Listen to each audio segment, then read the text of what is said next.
Mees, kes kõnnib katuseid mööda, turnib korstendel. Traathari õlal, kulp vööl, võib ta veeta seal üleval üle mitme tunni. Ta on nõgine mees, kes teab, mis sünnib me linnas. Talle kuulub nii taevas kui maa.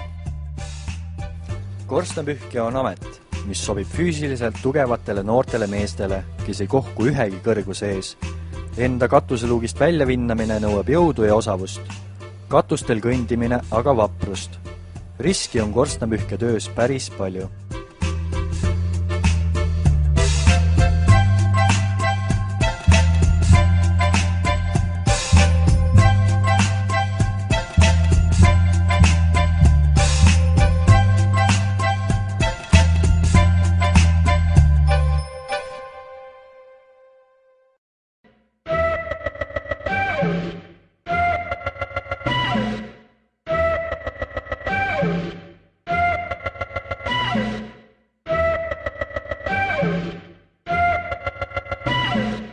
Korstnapühkja kõnnib katuseharjal nõtkelt kui köietantsija. Katusel kõndides on ülioluline, et jalavarjud oleksid õiged.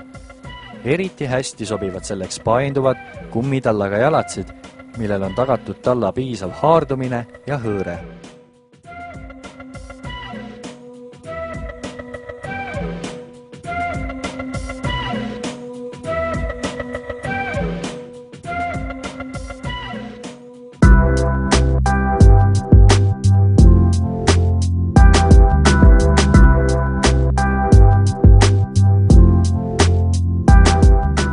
Korstnapühkja on meile eriti oluline 2 korda aastas, kevadel ja sügisel, kui tuleb majadele tuleohutus garanteerida. Korstnapühkjad on tähtsaimad tulekahjude ennetajad. Suitsuanduri kõrval on korstnapühkja üks odavamaid võimalusi oma elu ja kodu kaitsta. Selleks tuleb lasta tal kütteseadmeid regulaarselt puhastada ja üle vaadata. Nii korstna ehitusest kui ka hooldusest võivad sõltuda inimeste elud.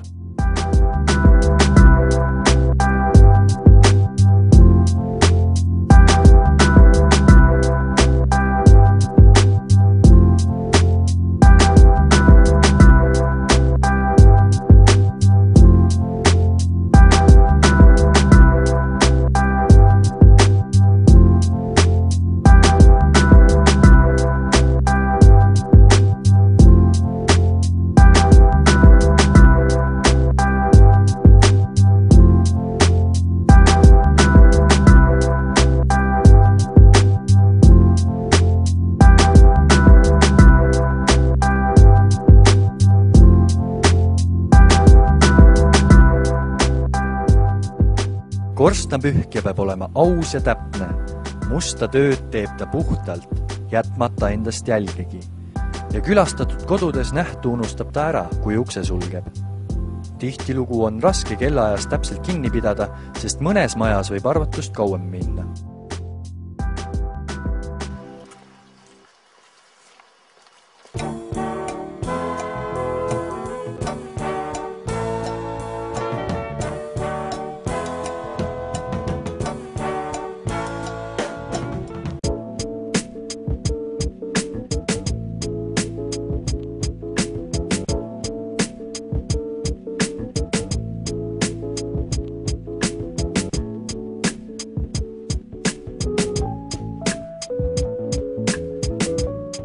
Korstnapühkja on mees, keda nähes löövad inimeste silmad särama.